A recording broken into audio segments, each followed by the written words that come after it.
বিভিন্ন কারণে Gmail account hack হয়ে যেতে পারে। আপনি যদি আপনার জিমেইলে সেলফি ভেরিফিকেশন অপশনটি চালু করেন তাহলে আপনার জিমেইল থাকবে সুরক্ষিত। অথবা আপনি যদি আপনার জিমেইল অ্যাকাউন্টের পাসওয়ার্ডও ভুলে যান তাহলে এই সেলফি ভেরিফিকেশনের মাধ্যমে খুব সহজে জিমেইলকে আবার রিকভারি করা যায়। চলুন দেখি জিমেইলে কিভাবে সেলফি ভেরিফিকেশন অপশনটি চালু করা যায়। আপনার অ্যান্ড্রয়েড মোবাইল থেকে জিমেইল ওপেন করুন, তারপরে উপরে ডান কর্নারে আপনার যেখানে ছবি আছে অথবা যে আইকন আপনি সেট করেছেন সেখানে প্রেস করুন। এরপর আপনি এখানে প্রেস করুন, তারপর ম্যানেজ ইউর গুগল অ্যাকাউন্ট এখানে প্রেস করুন। তারপরে নিচে আসুন, সিকিউরিটি অ্যান্ড লগ ইন এখানে প্রেস করুন। তারপরে আরেকটু নিচে আসুন, দেখুন সেলফি ভিডিও এখানে ক্লিক করুন।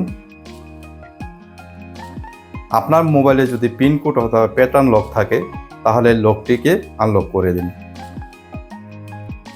এরপর এরকম একটি অপশন আসবে, এখানে কন্টিনিউতে প্রেস করে দিন।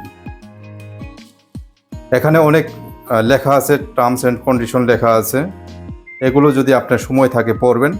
আর যদি মনে করেন যে পড়ার সময় নাই তাহলে এই চেকবক্সে ক্লিক করে দিন।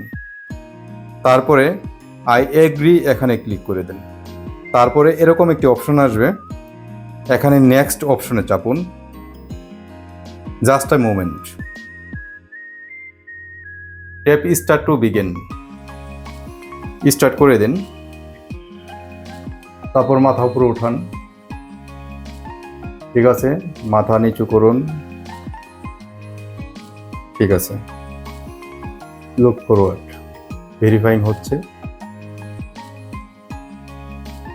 ওকে, আমার কিন্তু সেলফি ভেরিফিকেশন হয়ে গেছে। এভাবে আপনি চাইলে আপনার জিমেইলকে সিকিউর করার জন্য সেলফি ভেরিফিকেশন অপশনটি চালু রাখতে পারেন। ধন্যবাদ ভিডিওটি দেখার জন্য।